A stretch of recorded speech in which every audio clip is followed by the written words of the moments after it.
예수님의 비유 시리즈, 누가복음에 나와 있는 예수님의 비유 시리즈를 계속하고 있습니다. 오늘은 겨자씨 비유입니다. 겨자씨 비유. 우리가 잘 아는 비유죠? 제목은 작은 것의 힘이라는 주제로 말씀을 드리겠습니다. 제가 전도사 때 저의 담임 목사님이었던 강행규 목사님께서 성지 여행을 다녀오셨습니다. 근데 처음으로 성지 여행을 다녀오신 목사님이 성도님들에게 자그마한 선물을 해야 되겠다고 생각을 하셨는지 이스라엘에서 겨자씨를 가져오신 거예요. 겨자씨를 얼마큼 가져왔냐면 많이도 아닙니다. 그냥 한 움큼 가져오신 거예요. 한 움큼. 그래서 저에게 주시면서 하시는 말씀이 이것을 가지고 책갈피를 만들어서 성도들에게 나눠줬으면 좋겠다. 그래서 제가 이제 전문 업체를 찾아가지고 그 속에 겨자씨를 한 10알 정도씩 나눠가지고 그게 700개 정도 나왔어요. 700개를 만들어가지고 성도들에게 그 담임 목사님이 선물로 주신 적이 있습니다.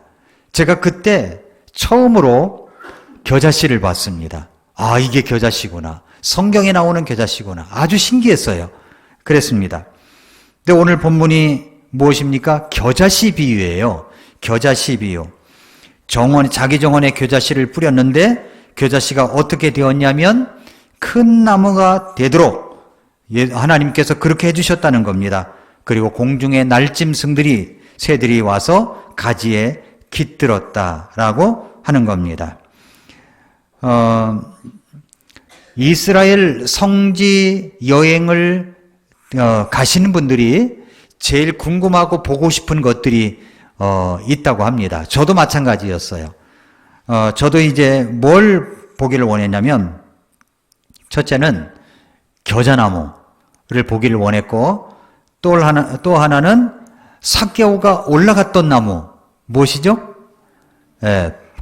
개역 성경에는 뽕나무로 되어 있는데, 그런데 흠정역 성경에는 돌무화과나무로 되어 있어요.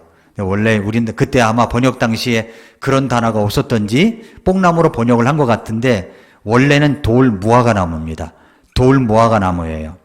이런 나무를 보기 원했습니다. 그런데 실제로 이제 가보니까 돌무화과나무는 우리나라의 미류나무처럼 아주 컸습니다. 그 올라가서 봐도 가지가 꺾어지지 않고 그럴 정도였다고 봤습니다. 그런데 겨자나무라고 하는 겨자나무를 봤는데 나무가 아니었어요. 나무가 아니었습니다. 겨자풀이었습니다. 겨자풀이었어요. 그 우리나라 꽃으로 비교해 보니까 꼭 뭐와 같으냐면 유채꽃과 비슷했습니다.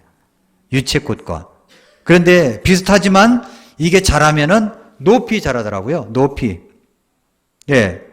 그래서 이제 제가 기억하기로는 다윗의 우물 같은데 다윗의 우물을 내려갔다가 올라오면서 유채꽃을 봤는데 유채꽃이 아니라 이제 겨자나무를 봤는데 겨자나무를 보면서 아주 이제 실망을 한 거예요. 내가 상상했던 거하고 다른. 저는 이제 한 미류나무쯤 되는 줄 알았어요. 그런데 그것이 아니었습니다. 여러분이 한번 나중에 모든 세계의 여행길이 풀려지면 한번 갔으면 좋겠습니다. 우리 성도님들도 다녀왔으면 좋겠다고 생각이 됩니다. 그런데 오늘 예수님께서 그 겨자씨의 비유를 말씀하시는 겁니다. 겨자씨의 비유. 이것을 통해서 우리 예수님께서 우리에게 가르쳐 주시려는 것이 무엇일까요? 분명히 우리에게 말씀해 주시는데 뭐라고 그러냐면은 하나님의 왕국은 마치 겨자씨와 같다고 이야기를 합니다. 하나님의 왕국의 비밀을 우리 예수님께서 비유로 말씀하시고 있습니다. 예수님이 말씀하시는 이 겨자씨의 비유를 통해서 하나님의 왕국의 비밀의 심오한 진리를 깨달을 수 있기를 바랍니다. 자, 첫째로 이것은 무엇을 의미하냐면 자풀 같은 나를 선택해 주신 하나님의 사랑을 말합니다. 이 말씀을 어떻게 이해해야 할까요? 여기서 우리는 크게 두 가지를 생각해야 됩니다. 하나는 겨자풀은 들에 널려있는 잡초라는 겁니다. 들에 널려 있어요. 갈릴리 호수 주변에도 이 겨자풀이 널려 있습니다. 또 하나는 하나님이 이 잡초의 씨 하나를 자신의 정원에 심으셨다는 것입니다. 그러니까 널려있는 볼품없는 잡초를 자기 집 정원에 갖다 심어서 애지중지 식물로서 가꾸는 사람이 있을까요? 거의 없습니다.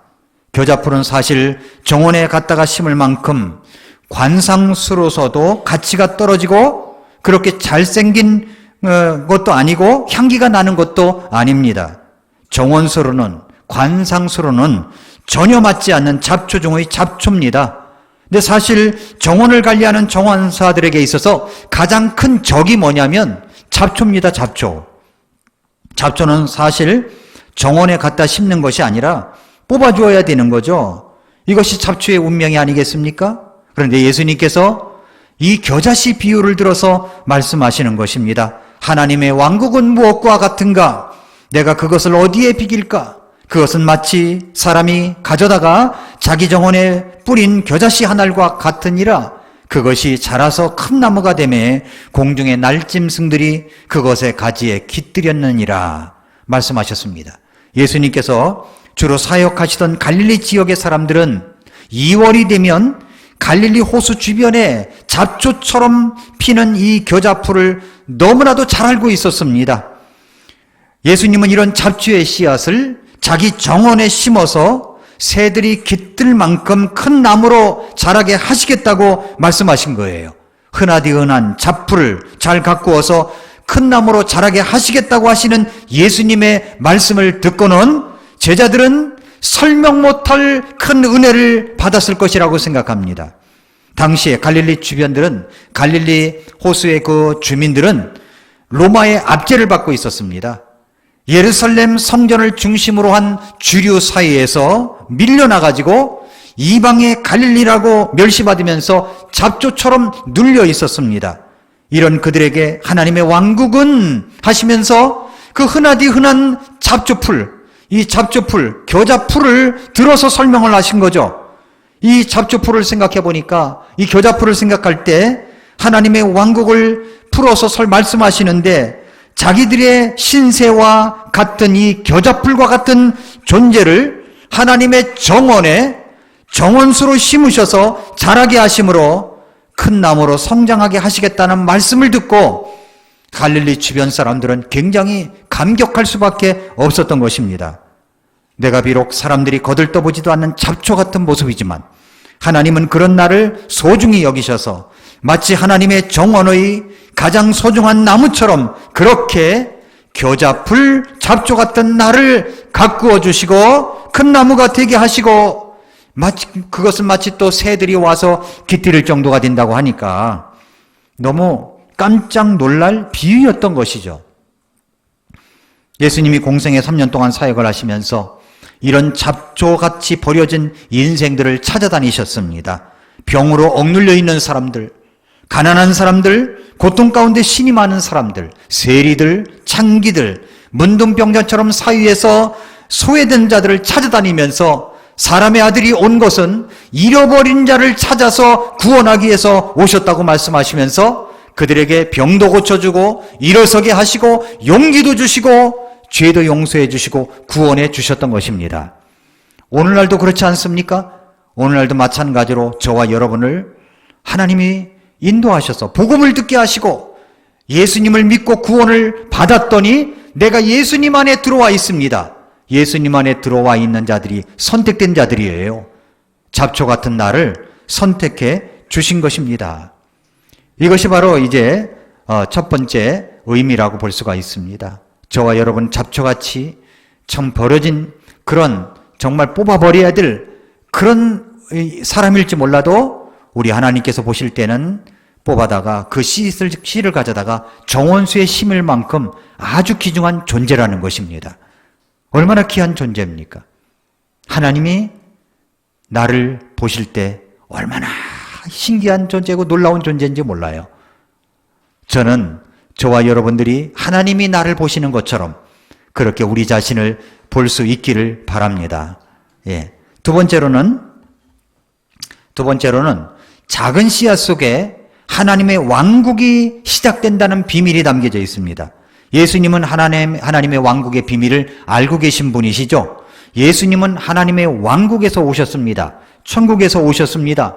이 하나님의 왕국을 다스리시는 왕이신 예수님은 이 하나님의 왕국의 비밀을 아시는 분이에요. 또한 그 비밀을 나누고 싶어 하십니다. 그런데 이 비밀은 아무나 받을 수가 없어요. 아무나 받을 수가 없어요. 알려줘도 깨닫지를 못합니다. 제가 알고 있는 분들에게 제가 미라클 모닝 말씀을 소개했어요. 그래서 이제 그냥 그분은 교회 다니는 분도 아닌데 미라클 모닝 말씀을 듣겠다고 이제 구독을 했습니다. 그런데 나중에 뭐라고 하냐면 목사님 너무 어려워요 그러는 거예요.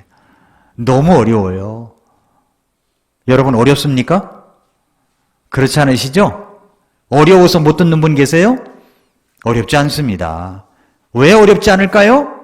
우리 안에 생명의 씨앗인 예수님이 계시기 때문이죠. 예수님을 믿고 구원받은 사람들은요, 이 하나님의 왕국의 비밀을 이렇게 이야기하면 알아들어요. 알아듣습니다. 그러나 이것이 다 알아듣는 것이 아닙니다. 어떤 사람은 알아듣지를 못해요. 왜 알아듣지를 못할까요? 구원받지 않았기 때문에, 하나님의 자녀가 아니기 때문에, 거듭난 적이 없기 때문에 알아듣지를 못하는 겁니다. 마태복음 13장 11절에서 뭐라고 말씀했냐면은 그분께서 그들에게 대답하여 이르시되 하늘의 왕국의 신비들을 아는 것이 너희에게는 허락되었으나 그들에게는 허락되지 아니하였기 때문이니라 그랬어요. 그러니까 왕국의 신비를 아는 사람들이 있습니다. 그래서 비밀인 거죠. 예수님이 하나님의 왕국의 비밀을 비유로 말씀하실 때 가장 중요하게 사용하신 것이 바로 씨앗의 비유입니다. 씨앗의 비유. 씨앗 속에 하나님의 왕국의 비밀이 담겨져 있습니다. 특별히 겨자씨를 통해서 하나님의 왕국의 비밀을 알려주셨습니다. 마가복음 4장 30절 31절에도 똑같은 말씀이 있는데 또 그분께서 이르시되 우리가 하나님의 왕국을 어디에 비유할까? 혹은 무슨 비교로 그것을 비교할까? 그것은 마치 겨자씨 한 알과 같으니라. 땅에 뿌릴 때에는 그것이 땅에 있는 모든 씨보다 작대 하면서 설명을 해준 겁니다. 겨자씨만큼 더 작은 것도 있을 수 있습니다. 그러나 이스라엘 사람들은, 유대 사람들은 바로 가장 작은 것을 이야기할 때 겨자씨만큼 작다고 이야기합니다. 우리는 뭐라고 얘기해요? 깨알만큼 작다, 눈곱만큼 작다라고 하죠. 이스라엘 사람들은 겨자씨만큼 작다, 가장 작은 것을 일컬을 때 그렇게 이야기를 합니다. 예수님은 이 땅에 계실 때 작은 것의 언급을 자주자주 말씀하셨습니다. 이 말씀은 하나님의 왕국의 비유예요. 겨자씨가 하나님의 왕국이라는 말이 아닙니다. 작은 겨자씨 속에 왕국의 비밀이 담겨져 있다는 것이고 왕국의 원리가 담겨져 있다는 것입니다. 겨자씨 비유를 통해서 이 땅에 하나님의 왕국이 어떻게 확장되어 가는 것에 대한 원리가 담겨져 있는 거예요. 원리가. 겨자씨 같은 사람이 큰 나무로 성장할 수 있는 원리가 담겨져 있습니다. 어떤 원리가 담겨져 있을까요? 여기서 강조하는 것은 작은 겁니다. 작은 것의 힘이라는 거예요. 첫째는 작은 씨앗 속에 생명의 원리가 담겨져 있습니다. 씨앗의 힘은요, 생명이에요, 생명. 누룩의 힘도 생명입니다. 생명은 잉태되고 출생하고 성장하게 되어 있습니다. 생명이 있는 것은 다 활동합니다. 그리고 열매를 맺습니다. 생명의 힘은 실로 놀라운 겁니다. 여러분, 단단한 아스팔트를 뚫고 삐져나오는 그 생명의 싹을 보신 적 있으십니까? 생명이 있기 때문에 그런 거예요. 생명이 있기 때문에. 벼랑바위 틈 속에서 피어나는 야생화를 보십시오. 작은 씨앗이 가진 이 생명력은 이토록 대단한 것입니다. 우리는 씨앗을 통해 생명을 얻습니다. 씨앗이 없으면 인간은 살 수가 없어요. 씨앗은 하나님이 우리에게 주신 귀한 양식입니다. 하나님이 사람이 만드신 후에 주신 양식이 어떤 것입니까? 바로 씨 맺는 모든 채소, 또 씨 맺는 나무의 열매를 우리에게 주셨기 때문에 그것을 먹으라고 하셨습니다. 그러므로 씨앗 속에는 생명의 원리가 담겨져 있는 것입니다. 또 씨앗 속에 잠재력의 원리가 있어요. 씨앗 속에 담긴 생명에는 무한한 잠재력이 있어요. 잠재력. 그 생명의 힘이 무서운 거예요. 미국의 정치가요, 웅병가였던 윌리엄 제닝스 브라이언이 책을 하나 썼는데 그 책이 수박의 위대한 힘이라고 하는 책이 있습니다. 근데 그 글에서 이렇게 이야기를 합니다.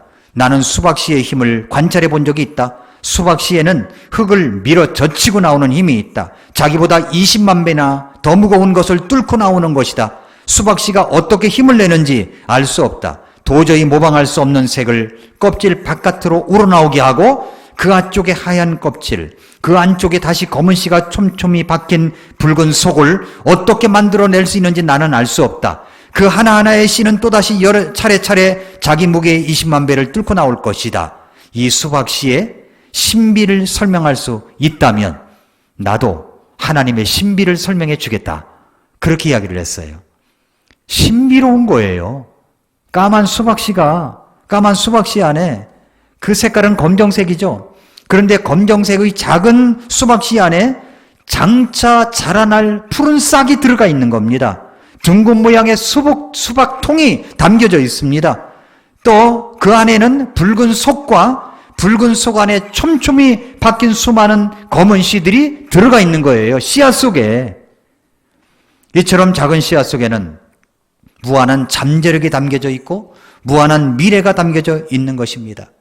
중국의 노자는 한 아름이나 되는 커다란 나무도 아주 작은 씨앗에서 나온다고 그랬어요. 또 랄프 에머슨은 수천 그루의 나무로 울창해진 숲도 한 톨의 도토리로부터 시작된다라고 했습니다. 커다란 나무는 아주 작은 씨앗에서 시작이 된 것입니다. 수천 그루의 나무로 울창해진 숲도 한 톨의 도토리로부터 시작된 것입니다. 그 잠재력이 있는 거예요. 잠재력. 또 하나는 작은 씨앗 속에는 영향력의 원리가 담겨져 있다는 거죠. 여러분, 작은 씨앗이 끼치게 될 영향력을 한번 생각해 보십시오. 겨자씨가 자라면 나무가 됩니다. 나무처럼 그렇게 커지게 할 수 있다는 겁니다. 하나님께서는 또 새들이 와서 깃들일 수가 있다는 거예요. 씨앗은 미래에 영향을 미칩니다. 환경에 영향을 미칩니다. 씨앗이 가진 영향력 중에 하나는 그 씨앗이 성향과 밀접한 관계가 있는 거예요. 성향. 자, 여러분, 씨앗은 각기 종류에 따라서 다른 열매를 맺습니다. 고추씨는 고추를 맺죠. 복숭아씨는 복숭아를 맺습니다. 사과씨는 사과를 맺습니다.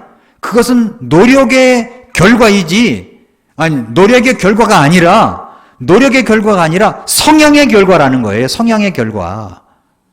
이 말이 아주 중요한 겁니다. 여러분, 코로나19로 인해서 사람들이 예배드리기 어렵고 힘들어합니다. 그런데 그 속에 들어가 있는 씨앗이 생명의 씨앗이라면 그 성향이 하나님으로 줄기를 뻗치려고 합니다. 어려워도 줄기를 뻗치려고 해요. 생명이 있기 때문에 햇빛을 찾아가는 거죠. 주님을 찾아가는 거죠. 그러나 그 안에 생명이 없다면 꺼져버리는 겁니다. 여러분, 이번 코로나19가 알곡과 쭉정이를 가르는 시간이라고 저는 생각이 들어요. 교회에서도 최대한 모든 분들이 교회 예배에 적극적으로 참여할 수 있도록 노력을 하지만, 그러나 이 세상의 시스템은 우리나라의 시스템도 마찬가지입니다. 교회가 뭘 했다 하면은, 교회가 뭐가 하나 나왔다면 아주 막 떠들썩하게 그렇게 보도를 하고 이야기를 합니다. 그러니까 교회에서는 식사도 하지 말라는 거 아닙니까? 일반 식당에서는 식사를 하잖아요. 거리 간격 두고 식사해라. 뭐 그렇게 말을 하면은 이해가 되죠. 이 모든 시스템이 교회의 모든 억압을 하고 불리하게 되어갑니다. 그럴 때 생명이 있는 사람들은, 예수님의 생명이 있는 사람들은 어떻게 쓰든지 영적인 우듬지를 하나님을 향해서 나아가려고 할 것입니다. 그러나 그렇지 않다면 시비를 걸겠죠. 왜 정부 정책에 그렇게 따라주지 않느냐? 왜 그렇게 반대의 목소리를 내냐? 할 것입니다. 이 세상 시스템은요, 다 이 교회를 억압하려고 하고 어떻게든지 복음을 전파하게 되지 못하게 하려는 겁니다. 지난 주일에도 우리가 몽골에 있는 우리 두 선교사님을 불러내서 말씀을 들었죠. 그때 뭐라고 얘기합니까? 오히려 코로나19가 가까이 안 하니까 이제 그 원리를 설명을 하는데 뭐라고 설명을 해요? 선교사가 그 선교지를 떠나도 서로 얼굴을 마주대고 회의도 할 수 있고 모임도 가질 수 있는 시스템이 됐다는 겁니다. 줌 영상을 통해서. 몽골은 지방을 가려면요 몇 시간을 가요.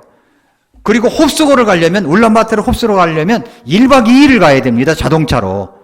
어떻게 가서 말씀을 전하고 어떻게 이야기합니까? 그런데 준 영상을 통해서 이제 몽골도 인터넷 강국이 되어 가겠죠? 그렇게 되어 가니까 서로 이야기할 수 있다는 거예요. 회의도 할 수 있다는 거예요. 오히려 이런 것들을 억압하려고 했던 그런 모든 것들이 오히려 새로운 선교의 돌출구로 마련되어져 가는 것을 볼 때 얼마나 감사한지 모릅니다. 어떤 것이든 불리한 것이 있으면 유익한 것도 있는 겁니다. 하나님 앞에 생명도 마찬가지죠. 생명이 있으면 영적인 우덤지를 하나님을 향하여 뻗어나가려고 하는 그런 성향이 있는 거예요. 성향이. 그러나 왜 그렇지 못하느냐 하면 영적인 생명이 없기 때문입니다.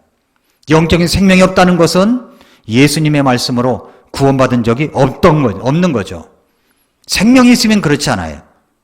그 생명의 씨앗은 성향입니다. 성향. 고추씨를 심으면 고추가 열리는 거고, 수박씨를 심으면 수박이 열리듯이 예수님의 생명이 들어오면 예수님이, 하나님이 말씀하시는 열매를 맺게 되어 있기 때문에 그렇습니다. 그래서 우리는 무엇을 심는가가 굉장히 중요해요. 여러분 안에 무엇을 심겨져 있습니까? 무엇을 심고 있습니까? 갈라디아서 6장 8절에 보니까 자기 육신에게 심는 자는 육신으로부터 썩는 것을 거두되 성령에게 심는 자는 성령으로부터 영존하는 생명을 거두리라 말씀했습니다. 나쁜 씨앗을 심으면 나쁜 열매를 거두는 겁니다. 우리는 심은 것을 거두게 되어 있어요. 육체를 위하여 열심히 세상 것을 심는 자는 육신의 열매만 맺을 것입니다. 그러나 성령을 위하여, 하나님을 위하여 이 말씀을 심고 영적인 것을 심으면 그것의 열매를 거두게 될 것입니다. 또 하나, 씨앗은 작지만요, 풍부의 원리가 있어요. 풍성하게 된다는 겁니다. 풍요의 원리가 작은 씨앗 속에 들어가 있습니다. 곡식 하나를 심으면 140알에서 180알을 거두게 됩니다. 여러분, 연어는 한 번에 700개에서 7000개 정도의 알을 낳습니다. 한 번에. 하나님은 씨앗 속에서 하나님의 풍부를 담아두셨습니다. 하나님의 나라는, 하나님의 왕국은 풍부의 나라예요. 풍부해. 하나님의 풍부를 경험하는 길은요, 씨앗을 심는 거예요. 그래서 억지로나 인색함으로가 아니라 자원하고 즐거운 마음으로 하나님의 것을 심으면 심었기 때문에 반드시 거두게 되어 있다는 겁니다. 사랑하는 성도 여러분, 작은 겨자씨 하나를 묵상만 해도요, 엄청난 것을 얻을 수가 있습니다. 작은 씨앗 속에 담겨진 풍성한 하나님의 비밀이 담겨져 있습니다. 씨앗은 생명이 있습니다. 씨앗은 상상할 수 없는 잠재력이 있습니다. 씨앗은 작지만 그 한 알이라도 엄청난 영향력을 끼칠 수가 있습니다. 풍성함의 결과를 가져올 수가 있습니다. 이것이 바로 이제 우리가 작은 씨앗 속에 하나님의 왕국이 시작되는 비밀이 담겨져 있다는 것을 알려주는 겁니다. 또 하나 이제 마지막으로 겨자씨는요, 작은 씨앗은 말씀의 비밀이 담겨져 있어요. 성경에 보면은 씨 뿌리는 비유를 보면은 이 씨앗이 말씀이라는 것을 이야기를 하고 있습니다. 마가복음 4장 14절에 보면은 씨 뿌리는 자는 말씀을 뿌리느니라 그랬거든요. 그 말씀의 씨가 우리 안에 이제 심겨집니다. 씨앗은 말씀입니다. 말씀이 씨앗인 것은 말씀 속에 생명이 담겨져 있기 때문에 그렇습니다. 살리는 것은 생명의 말씀이에요. 말씀과 씨앗은 밀접한 관계가 있습니다. 왜냐하면 하나님께서는 말씀으로 씨 맺는 채소와 씨 가진 열매를 맺는 나무를 만드셨기 때문입니다. 씨 뿌리는 말씀이에요. 씨앗은 땅에 떨어지게 되어 있습니다. 그리고 땅에 떨어진 그 씨앗이 땅에 떨어지면 흙으로 덮어줘야 되겠죠. 마찬가지로 생명의 말씀의 씨앗이 내 안에 들어오면 믿음으로 그것을 덮어주어야 됩니다.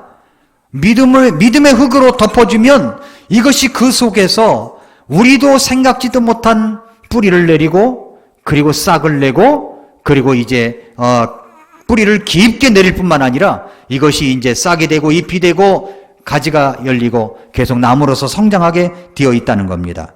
말씀이 들어가면 성장의 능력이 나타남을 보여주고 있습니다. 말씀이 들어가면요, 외적 내적으로 성장해 갑니다. 그러므로 우리가 이 겨자씨 비유를 통해서 적용을 한다면 내가 가지고 있는 작은 것을 소중히 여기는 거예요. 여러분이 무엇을 갖고 있습니까? 작다고 생각하십니까? 내가 가진 경제적인 것도 작다고 생각하십니까? 내가 가진 어떤 달란트도 작다고 생각하십니까? 여러분이 작은 재능을 갖고 있습니까? 그 작은 것을 작은 것으로 여기지 말라는 거죠. 그 작은 것이라고 할지라도 말씀의 씨앗과 나와 연결이 돼가지고 믿음의 흙을 덮어버리면 이것이 놀라운 30배, 60배, 100배의 결실을 거두게 되어 있다고 하는 것이 바로 이 겨자씨 비유의 원리입니다. 그러므로 마태복음 13장 12절에서 씨앗의 비유를 말씀하시다가 이렇게 말씀하신 예수님의 말씀을 잊지 마시기 바랍니다. 있는 자는 누구든지 받아서 더욱 풍성하게 될 터이나 없는 자는 누구든지 자기에게 있는 것도 빼앗기리라. 그러니까 여러분이 어떤 것이든지 내게 가지고 있는 것이 작은 것이라고 할지라도 그렇게 생각이 된다면 그것을 하나님의 말씀과 뭉치게 해서 그것을 믿음의 흙으로 덮어버리십시오. 그러면 하나님께서 그곳에서 자라게 하시는 것입니다. 생각지도 못한 놀라운 일들이 벌어지게 되는 것입니다. 작은 것 속에 엄청난 영향력이 있기 때문에 그렇습니다. 저는 이제 마지막으로 이 예화를 여러분에게 들으려고 해요. 이거 여러분도 들으셨던 예화입니다. 미국에 벨이라고 하는 여사가 있었습니다. 이 여인은 아주 가난한 여인이었어요. 근데 마음속에 큰 소원을 하나 가지고 있었습니다. 여러분 지금 가난할지라도 없다고 할지라도 여러분의 꿈 리스트에는 누구도 감당하지 못할 큰 제목을 써보십시오. 나이에 상관이 없어요. 저는 10가지 이제 리스트가 있는데 이것을 위클리 바인더 이렇게 넘겨갈 때마다 한쪽에다 다 써놓습니다. 10가지를. 근데 그것은 깜짝깜짝 놀랄 거예요. 제 힘으로는 도저히 안 되는 거예요. 예, 이건 하나님의 절대적인 도움이 없이는 될 수 없는 제목들이 10가지가 있습니다. 그런데 여러분도 마찬가지입니다. 그렇게 한번 해보십시오. 근데 이 벨이라고 하는 여사도 꿈이 하나 있었어요. 그 꿈이 뭐냐면 자기처럼 가난하여 공부를 못하는 아이들을 불러 모아서 정말로 이 성경적인 교육, 정말 놀라운 교육을, 진정한 교육을 시켜 보았으면 좋겠다고 하는 이 꿈이 있었습니다. 그래서 그 일만이 그녀의 유일한 기도 제목이었어요. 그러나 아무것도 없는 상태에서 학교를 세운다는 것은 보통 큰 기도 제목이 아니었습니다. 건물이 있어야 되죠. 학생들이 있어야 되죠. 모든 게 있어야 되죠. 여러 가지가 있어야 되죠. 그래서 날마다 이것을 붙들고 기도하는 겁니다. 하나님 도와주세요. 제가 학교 건물을 크게 지어서 아이들을 불러 모아 참다운 교육을 시키고 싶습니다. 도와주세요. 날마다 기도를 합니다. 어느 날 기도를 하다가 생각나는 인물이 있었어요. 생각나는 인물이. 그 인물이 누구냐면 그때 당시에 자동차 왕 헨리 포드였습니다. 이분이 생각이 나는 거예요. 이분이 부자잖아요. 그 찾아가서 기부 좀 해달라고 해야 되겠다 이런 마음이 든 거죠. 그러나 여러분, 한 여인이, 보잘것없는 여인이 찾아가서 기부 좀 해달라고 해줄 수 있을까요? 그것은 마치 우리가 삼성의 이재용 회장 좀 만나고 싶습니다. 찾아가가지고 어떻게 해서 만났다고 합시다. 그러면 기부 좀 해주세요. 그런다고 그분이 뭐 주머니에서 수표책을 꺼내가지고 쓱쓱 써가지고 가져가십시오. 그럴 것 같습니까? 그렇지 않아요. 그렇게 세상은 만만하지 않습니다. 그렇지만 이 벨이라는 여사는 기도를 했어요. 그리고 간절히 이제 헨리 포드를 만나기를 원했습니다. 왜냐면 자기가 생각이 났으니까 기도하다가 찾아갔습니다. 그랬더니 어떻게 해서 만나게 됐어요. 이야기를 하는데 이 벨이라고 하는 여사가 이야기를 하는 겁니다. 저에겐 큰 꿈이 하나 있습니다. 그것은 정말 가난해서 공부를 못하는 학생들을 불러 모아서 학교를 짓고 건물을 짓고 아이들을 교육하고 싶습니다. 이 일에 기부를 부탁합니다. 라고 했어요. 그랬더니 죄송합니다. 그렇게 하기가 어렵습니다. 비서에게 연락해 놓겠습니다. 뭘 하면서 돌려보내야 될 거 아닙니까? 그렇지 않고요. 주머니에서 이렇게 하더니 동전 하나를 우리나라식으로 이렇게 하면 100원짜리, 500원짜리 동전 하나를 던져주면서 가시라고 얘기를 한 겁니다. 이건 거지도 아니고, 요즘 거지도 500원짜리 주면 내팽개쳐 버리는데 그렇게 주는 거예요. 그럴 때 여러분 같으면 어떻게 하시겠어요? 이건 모욕을 느낀다. 뭐 이런 거 다 있냐. 그러면서 아마 욕하고 나올지도 모르잖아요. 그런데 이 벨이라고 하는 여사는 전혀 실망하지 않았대요. 이것이 그릇이 큰 사람하고 작은 사람의 차이인 것 같아. 예, 전혀 실망하지 않았답니다. 그는 그것을 가지고 동전 하나를 가지고서 하나님 앞에 간절히 기도한 후에 헨리 포드가 준 동전을 가지고 씨앗을 한 봉지 샀답니다. 그리고 그것을 빈 공터에 뿌렸습니다. 자라났죠? 나무가 되었어요. 또 씨앗이 나왔어요. 그 씨앗을 받아가지고 또 뿌렸습니다. 또 자라가죠? 또 씨앗이 나오죠? 그거 가지고 또 뿌렸습니다. 그렇게 하다가 불어나서 그렇게 저렇게 해가지고 몇 해를 반복했더니 그 양이 점점 더 불어나서 건물을 짓게 됐습니다. 건물 한 동을 짓게 됐어요. 그래서 이제 건물 한 동을 세운 다음에 다시 헨리 포드를 찾아갔습니다. 지난번에 동전 하나 준 여인이 면담을 요청합니다. 그래가지고 어떻게 또 만났어요.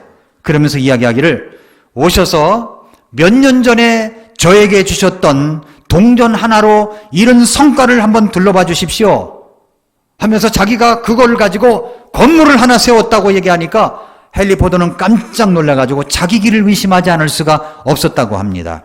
어떻게 동전 하나로 건물을 세웠다는 말인가 믿을 수가 없어서 직접 확인하기 위해서 이제 농장에 세워진 그 학교를 갔습니다. 건물을 보고 깜짝 놀란 거예요. 너무 감동을 받은 겁니다. 어떻게 해서 이렇게 세울 수가 있느냐 그랬더니 동전 하나 가지고 기도를 시작한 다음에 씨앗을 가지고 뿌려서 자라고 또 씨앗을 뿌리고 자라고 몇 년을 했더니 그것이 뭉쳐져서 돈이 되어서 건물을 하나 세우게 됐습니다. 헨리 포드가 너무 감동이 되어서 그 자리에서 100만 불을 기부했답니다. 100만 불. 작은 게 아니죠? 작은 게 아니에요. 작은 동전 속에서 이 베리 여사는 큰 비전을 본 것입니다. 절망의 순간에도 절망하지 않았습니다. 오히려 그 작은 동전 하나에서 큰 희망을 본 것입니다.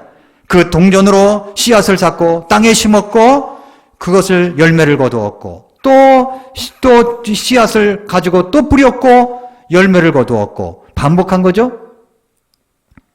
작은 것은 힘이 있는 거예요. 사랑하는 성도 여러분, 여러분이 가지고 있는 것이 무엇입니까? 여러분 속에는요, 예수님이 주신 영원한 생명의 씨앗이 들어가 있습니다. 그 안에 들어가 있는 자들마다 생명의 씨앗이 있기 때문에 자라게 되어 있어요. 또 하나, 여러분이 가지고 있는 것, 지금 가지고 있는 것이 작다고 여기는 것이 있습니까? 그 작은 것을 가지고 무엇을 하겠습니까? 무엇을 할 수 없다고 생각할지도 몰라요. 동전 하나 가지고 무엇을 합니까? 할 수가 없겠죠. 할 수 없지만 그것을 가지고 하나님 앞에 그 안에 들어있는 그 씨앗 속에 들어가 있는 비전을 볼 줄 알아야 됩니다. 그 씨앗 속에 들어가 있는 생명력을 봐야 되고 그 씨앗 속에 들어가 있는 잠재력을 봐야 되고 그 씨앗 속에 있는 잠재력을 풍성한 영향력을 봐야 되고 풍성함을 볼 수가 있어야 되는 것입니다. 그렇게 될 때 하나님께서 그 씨앗에 믿음의 흙을 덮을 때 자라게 하시는 것입니다. 지금 현재 여러분이 어떤 어려움을 당하고 있는지 그건 제가 잘 모르겠습니다. 그러나 하나님이 여러분을 아십니다. 여러분 속에는 생명의 씨앗이 들어있어요. 지금 가지고 있는 것이 작다고 여길지라도 그것을 가지고 미래를 바라보십시오. 그 씨앗 속에 담겨진 풍성함을 바라보십시오. 하나님께서 여러분을 축복하시고 그 작은 겨자씨 한 톨 같은 존재라고 할지라도 나무로 자라게 하셔서 새들이 와서 깃들이고 지나가는 나그네가 쉼을 얻는 그런 거목으로 자라게 하실 줄 믿습니다. 그런 축복이 여러분에게 가득하기를 바랍니다. 기도하겠습니다.